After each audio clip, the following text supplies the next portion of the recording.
Hi, I'm Cinnamon Cooney, your Art Sherpa, and it is my great and deepest pleasure to teach painting to brand new artists and beginners. And this video is going to give you some information that I think every beginner just has to have and probably doesn't know if they haven't painted in a while. So get ready to get out your art materials. I'm going to show you how to make the most of your painting experience. Now, the first thing I want to tell you is that this is acrylic paint. Acrylic paint comes in a lot of different formulations, but the one we're using specifically here is called heavy body, and you know it's heavy body because it's really thick and it holds its shape. When I get my acrylic paint out, it comes in a tube. I'm going to open the tube by unsqueezing it. I'm going to squeeze from the back end, not too hard. The paint starts to come out like toothpaste. I press down and I drag off. That is how I get the paint out of my tube. Believe it or not, that's something you might not know. It's great to know and see how it's done if you've never seen it before, because if you were sitting at home, you'd be like, I don't even know how this paint comes out of the tube. Now, another thing that I want to talk to you about is your brush. Your brush has some parts. It has the handle, it has something we call the ferrule, that's the metal part, and it has something in the end we call the filament or the bristles. In the filament and bristles, you have three parts. You have the heel, that's right here by this ferrule, the middle of the brush called the belly, that's where it drinks up and holds all the paint, and the toe, which is where all the paint is released, or the business end of your brush. This particular brush is a cat's tongue from my Art Sherpa line. So basically, it's a pointed filbert. That's a brush that's sort of rounded at the end. Brushes come in a lot of different shapes. Acrylic paint is thinned with water. That's right, just regular tap water from your jar. And it's always nice to have 1 to 2 cups of water out so that you always have clean, fresh water to work from. Now, it's nice to have something to put your acrylic paint on. I particularly like to use something called a paper peel palette. These are special peelable palettes that are made for acrylic paint that can take the water. But you can use a polystyrene plate. That's completely fine as well. You just want something that is disposable because acrylic paint, once it's dry, is very hard to remove. I also like to have a paper towel over here to help me wipe off extra paint or make sure that I've gotten all the pigment out of my brush. Whenever I start painting, I'm going to want to take my brush and dip it in the water and drag off the excess like I'm doing here. Generally, a brush like this will carry 1 to 2 drops of water. The water is used to thin the acrylic paint. That helps make it more blendable or brushable because right now it's actually quite thick and unwieldy. So you've got to change its consistency sometimes to get a smooth brushability from it. So it's very different than craft paint in that way. Now I'm going to show you how to correctly load a brush. When I want to load a brush, I'm going to dip in the water, drag off the extra drop, about 1 drop. I'm going to come to the edge here of a paint color. I'm going to pull from the outer side and then I'm going to flip the brush. This is going to load the belly of my brush and allow me to get as much paint in there as possible. The brush is drinking it in. I don't come from the middle like this because what will happen if I do that is that my paint will get contaminated and I'll waste a lot of paint and we're all on a budget. So this is just a great way to save money. You might also notice that I've got little spaces between my paint plops. This gives me room to mix things and have different spots in my area to mix. And that's a great strategy if you're trying to like have a nice relaxing time through an entire painting. Now, in acrylic paint, when you want to change colors, you're going to do that one of 2 ways. You're going to do a vigorous rinse out where you remove all the color from the brush, or you're going to do a light rinse out where you remove some. Okay. And you do that for different reasons. For most of these lessons, we're going to do vigorous rinse outs. And let me show you the difference here using my towel. So if I rinse out too lightly, if I'm just like very precious about it and I just go back and forth in the water, you can see I didn't get very much acrylic paint out. What I want to do is come into my water and vigorously rinse out my brush. I can even gently press it across the bottom of the glass. And you can see that that gets all the pigment out of my brush. Another term you're going to hear me using a lot is loosely mixed or thoroughly mixed. When you're loosely mixing something, you're going to take some of this, loading it in the way I originally showed you, and then you're going to grab a little of another color. You're going to incorporate them or fold them in together, but you're going to allow them to be very, very streaky. If I want to thoroughly mix it, I would come together, mixing it back and forth into a new shade of color is created, this yellow green here. So see how this is working? It's a nice yellow green, and I have thoroughly mixed it. If I came back with a little bit of dark green and just fold it, that would be loosely mixed again. Now let's vigorously wash out our brushes. All right, just in case you don't already know how to do this, I want to show you how you can easily use this printout to transfer an image onto your canvas. So you take your printout and you're going to go and rub a pencil where all the lines are. All the places there are lines, you can rub a pencil. And you're going to be leaving a little bit of graphite behind doing this. You can see I'm holding the pencil very flat to the paper surface. I'm trying to make sure that I catch all the places that I can see the lines. And I can see the lines vaguely through the paper. If you can't see the lines, just go like this and get the whole thing. Sometimes it'll happen. If you've ever done any rubbings, this is a very similar process. All right? So when I'm sure that I have everything I need to get the image on, I'm going to put this against my canvas and place this where I want it. For this particular one, I like to have this down here a little bit. Remember, if ever you're using your printer to do something that you're transferring, you can change the size usually in those settings. All right, but this is here for you. So you're going to just tape this down. The reason I always tape down the things that I transfer is so that they don't shift or move, and so that I can check them as I'm going to make sure I've gotten everything. Whenever I'm taking something and I'm turning it into this type of transfer image, there's some important things to know. One, tracing is not cheating. Just like painting, drawing is an art skill. It's one I highly encourage you to learn because it's fun and it's just as accessible as painting. But you may not have that skill just yet, just quite yet. So if you don't quite have that skill, it's okay to use this method to get the basic shapes and construct onto your canvas. All artists, including fine artists, use a transfer method because art materials can be pricey, and you don't want to be doing a big messy sketch on your nice canvas or your beautiful paper.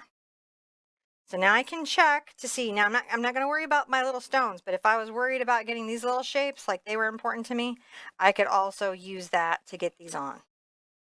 All right, let's lift and see how it's going. Here we go. Now I have a very faint line transfer. This is so light. This is what I usually start my stuff with. You can barely see it, and it's not going to seep into your paint. It's fantastic. The magic tool I used here is just like an HB pencil that like kids have in school. That's all it takes to transfer an image onto your canvas. Remember to be forgiving of yourself, man. It's okay to transfer things on. We can't be just willy-nilly wasting canvases having a little sketch idea on there.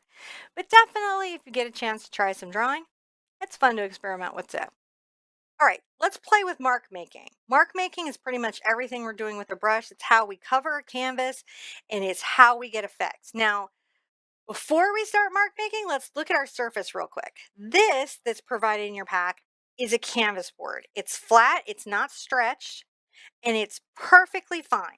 One is not better than the other. It's just about preference. And I find with my students who might do 100 or 200 paintings, because this is a very addictive hobby, that sometimes the flat storage is very helpful, and these are really easy to frame. So that's why we're using this. But you could use any surface that you wanted to for acrylic paint. This particular surface has something called a tooth. It's got a texture to it. So even though this isn't stretched canvas, they've imprinted a tooth on it, and they finished it with a coat of something we call gesso. That's just a preparation that we have for acrylic painting. It just helps the acrylic paint get on the canvas and stick there. It has a little tooth in it too. It is not strictly necessary for acrylic paint, but it is a nice little luxury that we get to have, and I certainly enjoy that it's already on my surface ready to go. Let's dip in the water and get one drop, and let's start thinning the acrylic paint. I'm going to come back and get another drop, and you can see I'm pulling it out and thoroughly incorporating, one more drop, the water into this paint. Now what that's going to do is improve the fluidity of the paint and allow a lot of it to get up into my belly and a lot of it to easily flow out the tip of my brush. Now, when I come here, I've got a couple places to make mark. I have the very tip, the very toe, and I'm going to make little tiny marks. You practice this too, coming down, little tiny thin marks. When I want to make a curve, I actually turn my hand a little bit and the brush to get little curves. If I want to make a thicker line, I'm going to press harder. If I want to make a thinner line, I'm going to press lighter. Thicker is a fatter, more heavy line. And then a thin line from this brush is just by using a very light pressure. The other way that you can make a mark with this brush is on the flat. And this is how we cover large surfaces in big areas, is using the flat. Also, because of this curve, you have another really fun thing that you can do, which is this sort of side stroke. And as you can see, it leaves this really beautiful edge. See that beautiful edge? That's another thing you can do, and it gives us a soft ability to blend that you might not see in other brushes. So here we go, making nice little lines. These are the kind of marks that our brush will make. Now in that, we do a couple things with that. So the first one is we're going to do a nice wet into wet blend. Acrylic paint blends best when it's still wet. So let's get a little of our black paint, come back here and put it down fresh so that it's nice and wet. There we go. Putting down a nice coat. I'm going to wipe off the excess paint on my towel. Rather than rinse it out, that leaves a little bit of pigment in my brush, and you'll see that demoed several times. And I'm going to come into my white. I'm going to dip into my water, and I'm going to show you how we can blend the paint. I'm going to come right here, and I'm going to put these two colors right next to each other. Now, where these two are next to each other, I can come between them and blend up and down, creating a gradation as I'm moving through. See how that creates a light value, a slightly darker value, and darkest value. I can wipe off my brush, so there's not very much pigment on it, and come here and just improve that blending, that transition from light to dark. This is probably what's the most frustrating for acrylic students because their paint is drying very quickly. Your acrylic paint is drying in the air, and it's probably drying really quickly until you need to dry it for dry brush technique, and then it is never drying quickly enough. It's just a weird fact of acrylic paint. To do a dry brush, which is using a paintbrush loaded with very little water over a dry surface, your surface and your brush need to be fairly devoid of any moisture. Now you can wait until this dries. You can use some type of fan, or you can use a hair dryer to dry it. You'll know that it's dry when the surface changes how shiny it is and it doesn't look wet anymore, but you can also come and touch it. If you're in dry and arid conditions, you'll find it dries faster. And if you're in very humid conditions, you may find it dries slower. Let's vigorously wash our brush out. Remember, just shake that out. You want to hear that, and you can always check it on the towel. See, I've still got a little bit of pigment in there. But now I have a second jar of clean water, so I can see how that's going and check I'm getting it out. It's harder to get a color like black out than any other color, and so it's worth checking on your towel to see how that's going. Not only does that help that, but it gets a lot of the water off my brush because water is what's going to break my brush down. And I'm going to show you more about that when I show you brush care at the end of this video. So I'm going to dry this, and I'm going to show you how to dry brush over it. Okay, let's do a nice little dry brush over this so you can see how that's done. I'm not going to go ahead and put any water on my brush. I'm going to pull out a little of my blue paint and a little of my white paint. I'm going to loosely mix them together, and I'm going to bring my brush over to the dry canvas. Now, using that tooth that's here and a very light pressure, I'm going to lightly drag my brush over the canvas, letting a lot of what's underneath show through.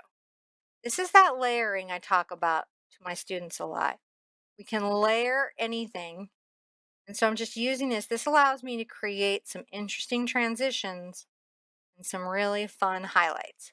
So you've already learned 2 techniques that you need to for acrylic painting. That's kind of exciting. Let's rinse this out vigorously. And I'm going to show you how to loosely paint something. And then I'll show you how to make a couple of the decorative elements for the snowman. All right. Now, if I want to loosely paint something, let's get a little of our pink, our blue, and our white, because these will be a fun color combination together. I'm going to come here and I'm going to loosely paint something. When I loosely paint something, my brush strokes are very open and you can see them. See how you can see all the brush strokes? This is painterly. Sometimes you'll hear me refer to that as painterly or other artists. I'm being painterly. Whenever you hear an artist use the term painterly, all they're saying is that they're not hiding the brush stroke or the medium that they're using by more rigid or practice techniques. If I was going to try to hide it, I might use my wet into wet blending and my brush to take out these techniques, see this, and make a soft transition between all these colors, hiding the brush strokes that were going on to create it. See? Soft pressure. In acrylic painting, soft pressure and light pressure is everything. And also water is everything. If you're finding that your paint is dry and it's not painting easily and you have a lot of canvas showing through, here's my vigorous thing. You're going to want to take your brush, load it in the water, load up your paint, both sides. See, I left my 2 drops in there, so that's going to give me a lot of flow. But there's not like a big puddle because I wouldn't want a puddle. And that's going to let this easily brush over my canvas and color over things. See that? That's pretty easy. But if I went like this, that would be too much water, right? Right there is too much water. And it would look more like this. And you would know you have that because you'd be getting that type of water resistance. There's a couple issues with doing a wash on a straight canvas with acrylic, but the biggest one is that it makes it harder for the acrylic to stick, and you may find that painting subsequent layers is way more challenging than it needs to be. You guys are doing so good. All right, let's real quick see our leaves and our roses, and then I'm going to show you what you have to know about caring for your brush. So to do my basic leaf, I'm going to take a little of my white over here into my green. I can make a line curving on the edge of my brush, and we're going to practice pressing a stroke and pulling it to make a leaf and making lattice work. So I'm going to press and pull. See that? I'm going to show you up here. Press and pull, press and pull, press and pull. This is all about having brush pressure that you have control over. So if I pressed like that, but if I was on the edge of the brush like this, I would get this thicker effect. See, I'm getting a thicker effect. I'm on the edge of my brush on the press and pull. Let's very quickly create our lattice work. So I press and pull, coming down, interweaving these brush strokes. That's all it's going to take for us to make our little lattice. When you're doing your leaves around, I'll show you with a nice green. I'm going to do a loosely mixed leaf. You can come on the edge and just pull like this. I like to make them like little commas so they have a little personality and they can feel a little wilder. Let's get a little more. I'm having blendability problems, so I'm going to dip my brush, pull it out. That was 1 drop of water. There we go. Press and pull, press and pull. Perfect little leaves. You can practice that on a piece of paper. You don't have to try these things the first time you ever try painting. You're allowed to like warm up a little bit and get ready to paint. That's totally allowed. I'm going to rinse this out thoroughly, and I'm going to show you how to do my happy messy roses. Now, this is a little rose technique that's super common in art. You'll see it all kinds of places, from decorative painting to fine art painting. It's one of those weird techniques that seems to bridge every single practice of creativity. I bet you've seen it in your own creativity somewhere. Maybe it's frosting, I don't know, maybe it's stitching, but I bet you've seen some version of it. Now I'm going to dip my brush in water, and I'm going to get a little of my pink paint, and I'll go ahead and marble it a little bit with my white, loosely mixed, so that we can see the rows come together. I'm on the tip of my brush and I'm going to press pretty lightly through this whole stroke. This is the inside of my rose. You can come and make another little mark right there. Now I'm going to come and make a little mark around here and I'm going to be doing a press and pull. So I'm going to start light, I'm going to press harder, and then as I come around, I'm going to pull up. I'm going to reload my brush so everything is sort of on the tip.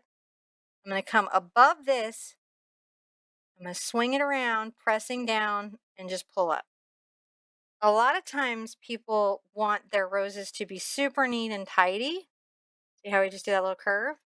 And then I can always wipe off and come back with some just white and just work the inside and some of my petals with a little highlight. And we're going to be putting those all around.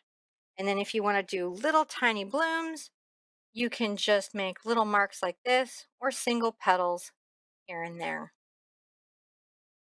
Now let's look at brush care, and I think you're going to be ready to do a painting. Are you excited? I'm excited for you. At the end of a painting, there's some things to know about brushes. Never leave your brushes in water. What happens is if any water gets into this ferrule and stays there, or up into this heel and works down into the base of the brush, it can start to swell the wood, and that swelling of the wood starts to crack this lacquer finish on the brush. So it's important that you don't leave your brushes sitting in water at all. The other thing that's important to do is not leave them sitting in acrylic paint, because when this dries, your brush becomes a stick. Don't despair if it happens. You can actually work that out with a little bit of soap, warm water, and rubbing alcohol. I have a lot of videos on brush care. It's really doable to repair a brush, but it's best not to damage them. These can be a little bit expensive and you want them to last as long as possible, right? So the first thing I do before I wash my brushes is I'm going to come over and vigorously swish this out. I'm going to get as much of my pigment out in my water jar as I possibly can before I even begin the washing process. I'm going to go ahead and wipe this off on my towel. Let me get my paint out of the way and I'll show you how to soap up, wash the paint, what's left in your brush, and have it dry so it's perfect for you to use the next time you're ready to be creative. All right, let's get this brush clean and resting so it's ready for our next creative adventure. I've got my brush here and I can see a bunch of staining. Now, certain colors like phthalo blue or quinacridone or diox, they're very staining to everything. And so you're going to expect to see some discoloration on your white filaments, but you don't want any actual acrylic paint in the brush, and you especially don't want it to get here. So the first thing I'm going to do is I'm going to get my brush very wet, and I'm going to take my brush soap. This is my personal brush soap that I make for my brushes, and it's very good, but you use what you have. And I'm going to swirl this around and brush back and forth. And you can see, in spite this looking like it was clean, it was not clean. I'm going to dip again in the water and I'm going to brush back and forth, getting this pigment out of my brush. That's my whole goal here, to get all this pigment out. Now, once I have the brush thoroughly worked out with soap, I'm going to work this through, and I may even very carefully, and you can see the bend that I have, go back and forth on my hand. Now, what I'm not doing is flaring all the bristles out from the center like that. I'm working with the heel of the brush to get things out, and I'll go back and forth. Another thing that I will do is I will pull in very gently with my fingers and try to work out any acrylic paint that's seating in the brush. I'm going to rinse out vigorously. We know our vigorous washing, right? And you can see a lot of that staining is out. Now, I think it's always good to take a second pass, catch any of that acrylic paint that might be hiding in my brush for later. Give it another good little back and forth.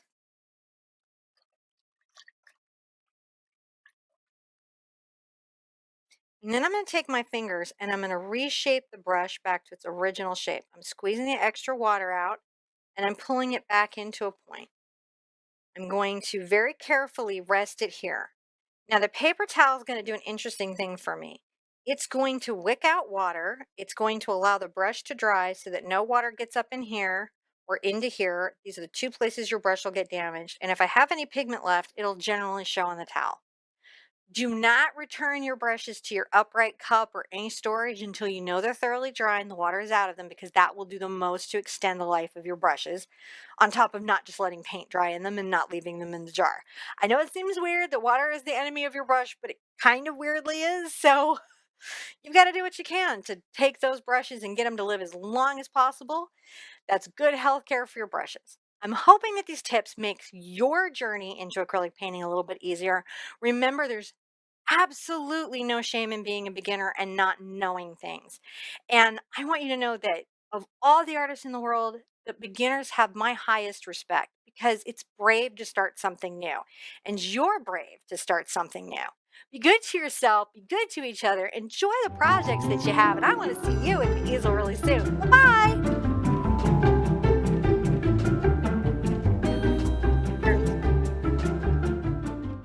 It actually works really well. I mean, it works, babe.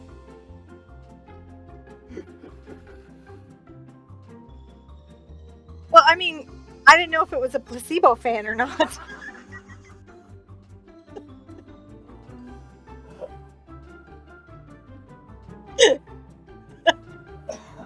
I'm so glad, it's very effective.